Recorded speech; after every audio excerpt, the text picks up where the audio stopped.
Hey, folks, Miguel Durrani here, the MMA Museum, back with our new segment here, which is a look at MMA classic fights. I'm joined by my partner in crime, Todd Atkins, for this one. And we're going to go back in history for a real look. And a lot of the newer fans of the UFC, maybe, you always hear about this sort of thing, crazy dojo matches and things. And we're going to take a look at one of those today.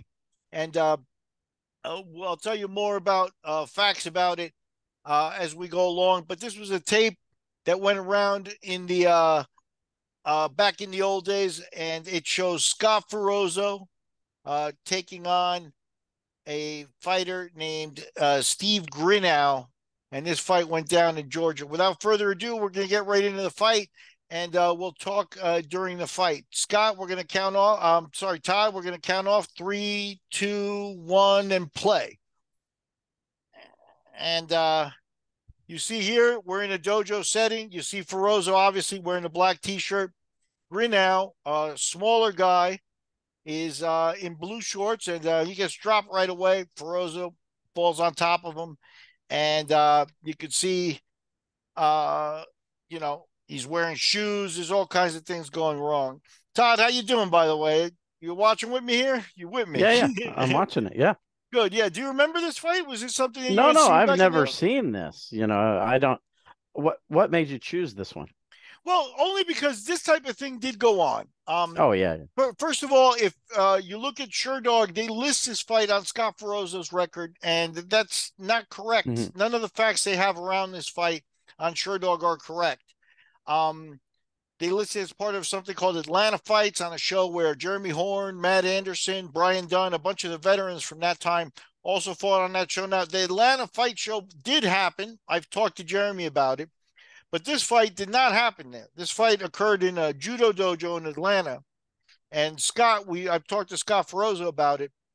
Scott was looking, they also listed in Scott's record after his fight with Jerry Bolander in the UFC, which is also incorrect. This was a fight here where he made this fight in order to present it to the UFC because he was basically a street fighter and a tough guy that didn't have any type of matches to show or anything like that. So this was done in that fashion. We'll talk a little bit more about Steve Grinnow. I don't know tons about him, but you'll be able to see as this fight progresses. You're talking about one tough hombre there for sure. Ferrozzo out of Minnesota got this fight put together for him by karate legend John Longstreet. If you look back at Inside Karate and some of those magazines in the early to mid 80s, John Longstreet was a cover boy. The kind of, back in those days, he was one of those guys. So now here he was, maybe a little older, getting involved. The UFC is something that's coming. Scott obviously made his debut in the first 10 UFCs, but it had already been out there and interested. And there's most traditional martial artists shunned it, but there are a few traditional martial artists who looked at it and were intrigued by it. And John Longstreet would have to qualify as one of those guys.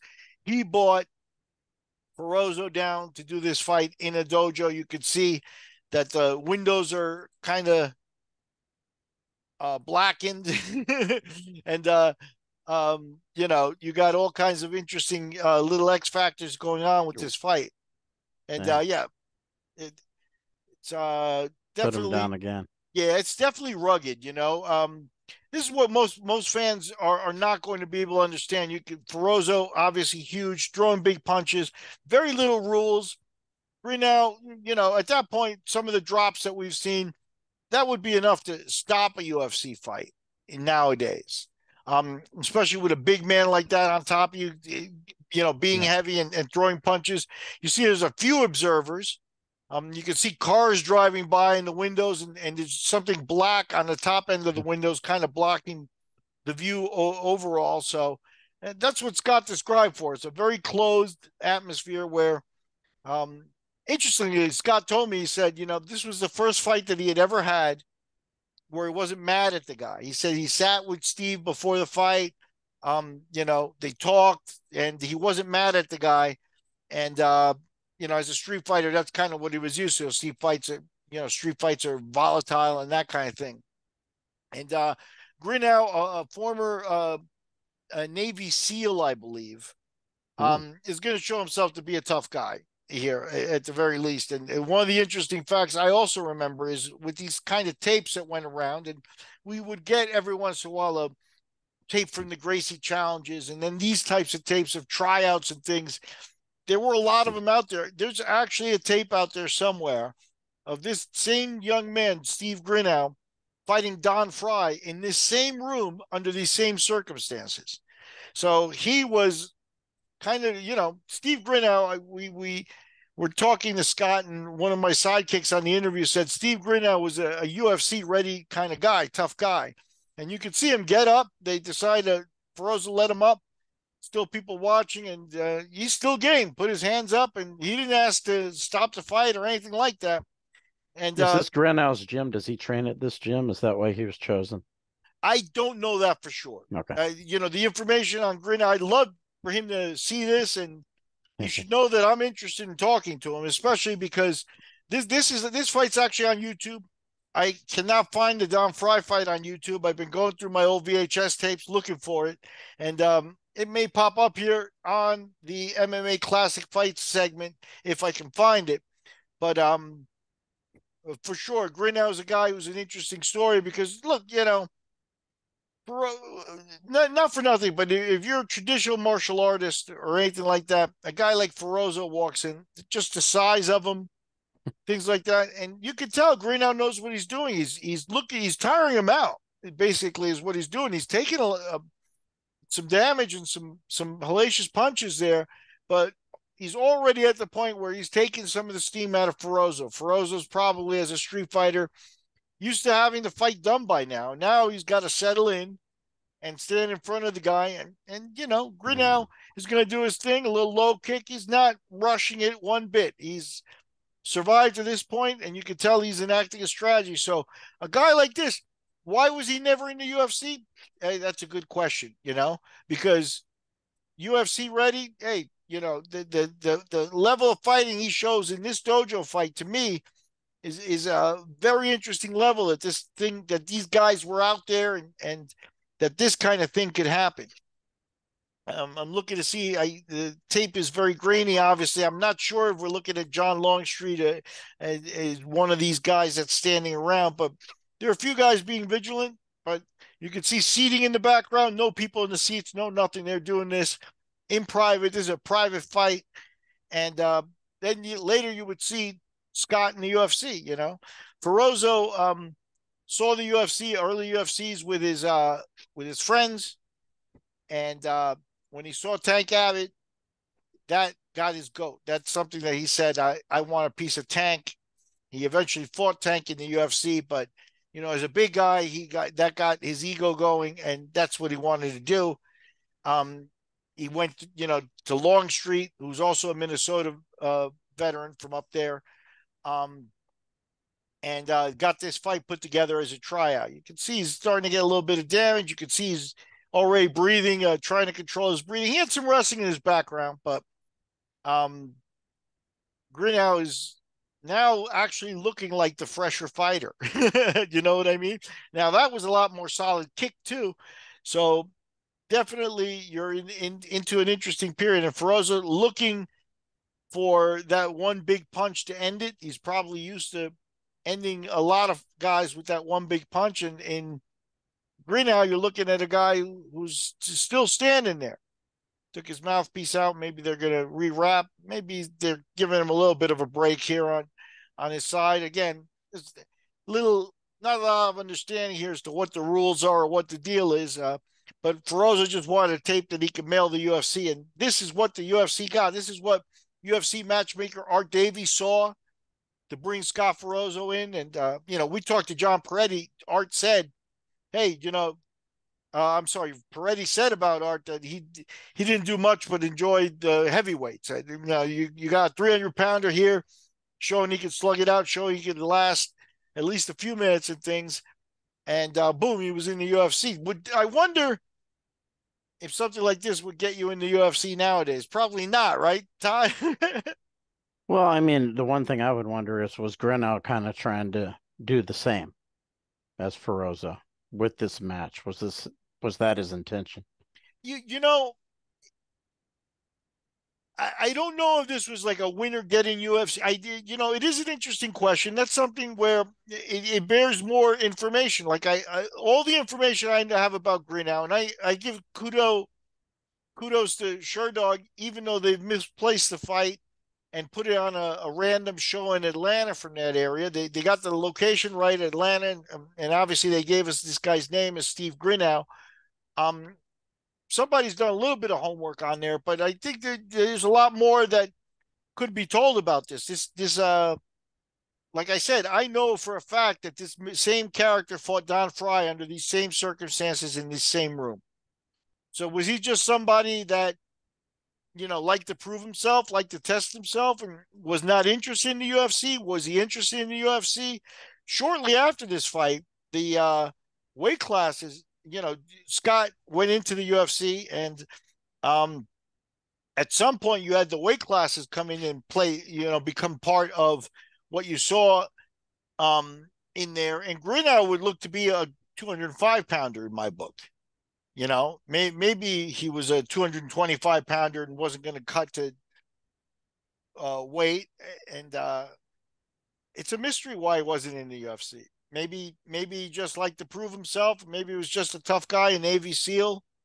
Um, and it wasn't his intention, but he did buckle up and go and fight several UFC guys. He's got cut.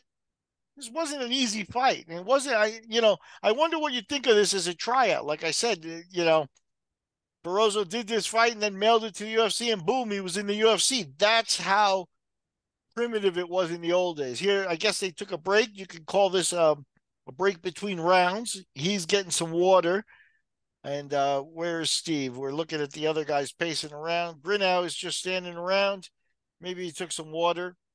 Grinnow, like I said, actually looks a little bit he tries to shake Ferrozzo's hands. Okay, Ferrozzo did the handshake there. That's cool. Scott's a good guy. Scott's not one of those guys, especially if he wasn't angry at you here. Scott was a guy that in the UFC was one of those guys that brought the personality a little bit, and it wasn't that mean, like I'm gonna kill everybody personality. He liked to show up with sunglasses and tell jokes and things like that. And to be honest, when him and Tank fought, they slugged it out, and that tournament was won by Mark Coleman. Now, the big controversy there is that Coleman won only 2 fights of the 8-man tournament there because Tank could not continue and Ferrozzo could not continue, and he was left in the finals without an opponent. And Ferrozzo said to himself, once we saw guys like Mark Coleman, he knew that there was another level to these guys and things, and that shortly after that he bowed out. He may have had another appearance or two because at the end of the day these guys were tough and they liked to do it, but Scott knew the writing was on the wall that the athletes and they were going to be bigger and better guys one way or another. Coleman is a guy, he said that he doesn't think he could have beaten Coleman anyway, even fresh, so why go into that fight tired and get beat up? But again, we're watching a little piece of history here. This is what it took to get a guy into the UFC. That's why I wanted to show. It's not exactly a classic like we're going to see a fantastic finish or even a super spectacular fight. I think what we're watching, though, is a very hard fought fight. Yeah. That was it. Yeah.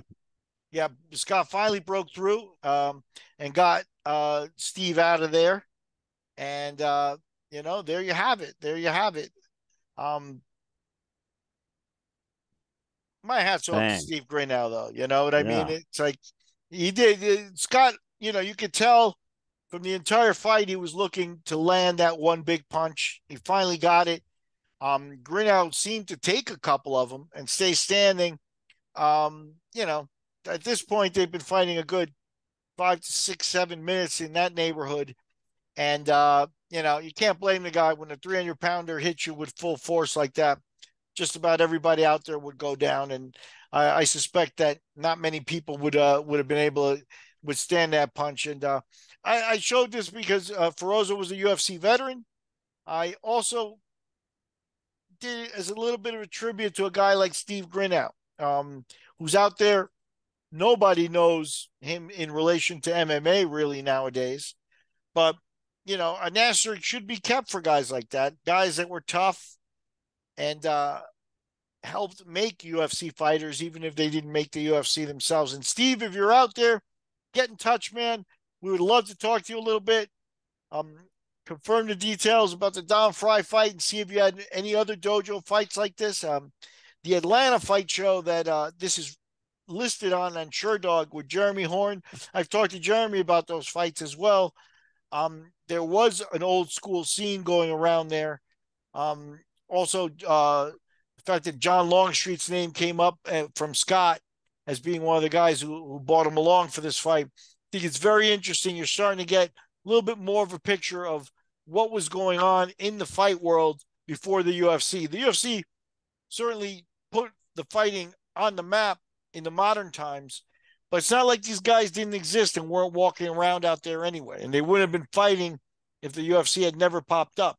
There's always been a question as who's the toughest, and that goes back thousands of years, and this is one aspect of it. And an interesting fight, a notable asterisk in the world of MMA, and a little bit of depth showing here at the MMA Classic Fights segment here. That's why I brought Todd Atkins along, because I'm surprised he didn't see it, because I know Todd's been around since those days.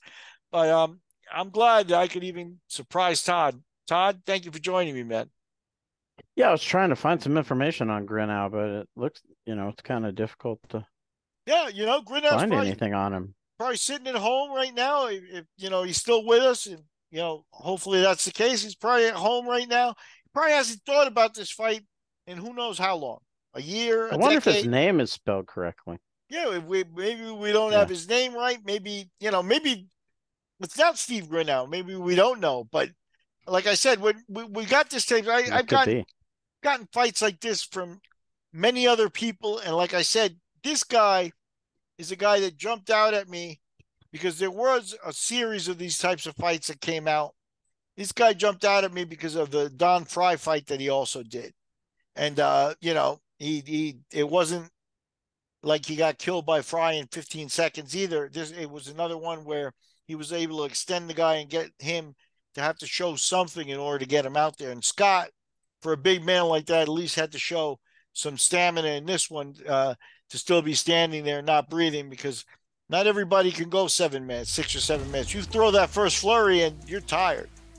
And, you got to dig deep in some of those. And he made Scott dig deep. So we've just seen a little bit of history, Scott. Todd, that's what we're here for, right?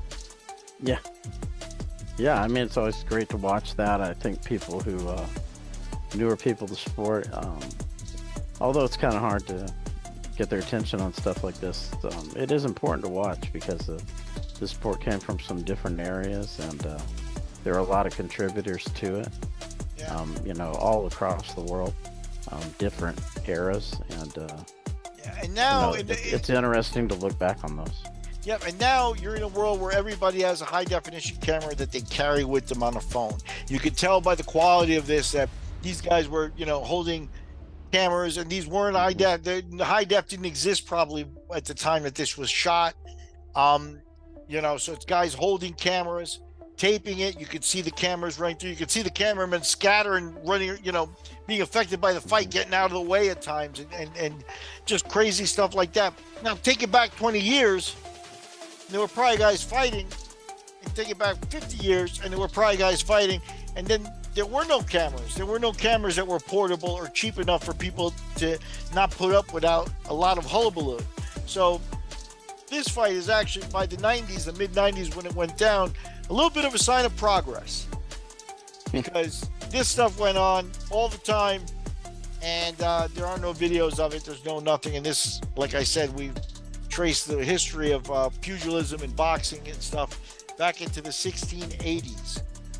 And I challenge you that people were fighting before that as well. So, Todd, here we are making a little bit of history. I will end it there. That's our look at Scott Ferrozzo versus Steve Grinnow. Appreciate it.